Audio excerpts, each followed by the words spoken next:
galera, sejam bem-vindos. Eu sou Renata Frisleben, biomédica, instrutora de yoga e de movimentação natural e especializo profissionais aqui com a biomecânica aplicada e a ciência da respiração. E hoje eu vou falar sobre calçados barefoot. Me pediram para falar sobre esse tema, é um tema que eu gosto muito de falar, porque quando a gente pensa na mecânica dos nossos pés, dos nossos quadris, dos nossos joelhos, não tem como separar a questão desse estímulo tão constante que é os calçados que a gente utiliza.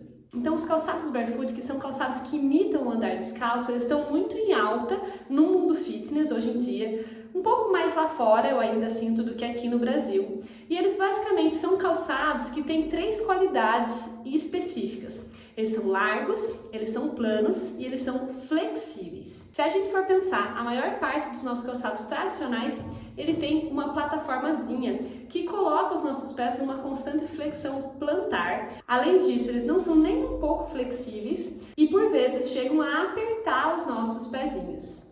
Então a gente se adapta para conseguir caminhar sobre esses calçados, né? As crianças já desde pequena vão sendo adaptadas, expostas a esses estímulos e é muito comum que criança não goste de utilizar calçados desse tipo, mas a gente coloca elas mesmo assim e a gente vai crescendo dentro dessa adaptação, o que nos provoca alguns tipos de prejuízos, né? Impactos, como eu falei, sobre todas essas estruturas. Esses impactos eles podem ir até a região da coluna, alterando ali a nossa mecânica, alterando a nossa mobilidade nessas regiões. Então, os calçados barefoot, eles são uma ótima alternativa para você começar a recuperar aí essa funcionalidade das estruturas, ainda que a gente tenha que considerar que os nossos solos, eles também são solos alterados, tá? A gente não é muito exposto aí a solos que são desnivelados, o que também é um componente importante aí na questão da adaptação mecânica, mas se a gente começar a utilizar calçados que imitam o andar descalço, a gente já vai recuperando aos pouquinhos essa funcionalidade. Porém, assim como um peso na academia, você não pode chegar de repente e colocar muita carga que você pode se lesionar. Também acontece isso com relação aos seus pés, aos seus tornozelos. A gente precisa de um preparo para poder estar fazendo uma transição para esses calçados barefoot. Uma dica, porque vocês provavelmente vão perguntar aí embaixo do vídeo, sobre calçados minimalistas, eu utilizo esse daqui, tá? Na verdade, não tenho selo do minimal, porque são poucas marcas hoje em dia aqui no Brasil que tem esse selo de barefoot shoes. Inclusive, se alguma quiser me patrocinar, eu vou adorar. Mas eu compro esse aqui na Decathlon. Ele é uma sapatilha aquática, na verdade, mas que tem essas características, né? De ser fino, de ser plano, de ser extremamente flexível e largo se você tiver a numeração adequada. Claro que se você comprar um número mais apertadinho ali, você não vai ter essa qualidade do largo, por isso que é bom experimentar antes de comprar. Então vamos lá, eu vou dar 5 dicas para você preparar os seus pés para fazer a transição para calçados barefoot.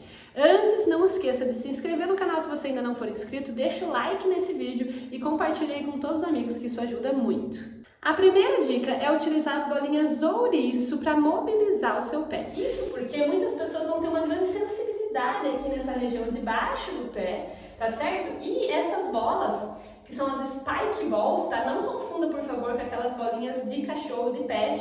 Essas aqui, elas podem ser encontradas na internet, elas têm uma consistência muito mais firme, muito mais dura. Aquelas bolas molinhas não vão conseguir fazer muito por você, então prefira essas, que são mais específicas para essa questão fitness, esportiva. Então essas bolinhas, elas vão ajudar a gente a melhorar, a trabalhar essa sensibilidade e você pode colocar aqui diferentes níveis de força, né? Você pode fazer isso mais com calma, tem gente que sente muita dor ao fazer isso. Se você quiser ir avançando, você vai fazendo de pé ou em outras posições onde você consegue colocar mais força, mais carga, até mesmo ficar sobre um pé só em cima dela, se você achar que você aguenta. E também outras regiões aqui que podem ser liberadas, especialmente aqui a região da nossa panturrilha, essa região aqui do tendão calcâneo, elas são regiões que a gente pode trabalhar bem na canela também, para quem tem dificuldade aqui, pegar essa parte da musculatura, tá? Não vai ficar fazendo no osso para não machucar, mas essa parte aqui da musculatura ali, da região da canela, pode ajudar bastante nessa liberação facial, miofacial que você precisa. Dica número 2, trabalhe na sua dorsiflexão do tornozelo. Lembra que eu dei um exemplo agora há pouco de que a gente fica sempre numa pequena plataforma na maior parte dos calçados? Então o nosso pé, os nossos tornozelos, eles estão acostumados a ficar ali numa pequena flexão plantar, tá? Talvez não seja tão grande quanto isso aqui, talvez ela seja um pouquinho mais leve, mas ainda assim a flexão plantar é constante. Então a gente precisa trabalhar com uma espécie de compensação no movimento oposto, que é esse movimento de dorsiflexão, que é como quando você aprofunda cada vez mais o seu pé em direção à canela. Se você não consegue fazer uma postura como essa, né, que é a postura de cócoras, uma dica é você segurar em algo e ir descendo devagar, ou mesmo utilizar outras posturas. Dentro do yoga a gente tem várias posturas que você tem a oportunidade de trabalhar a sua dorsiflexão.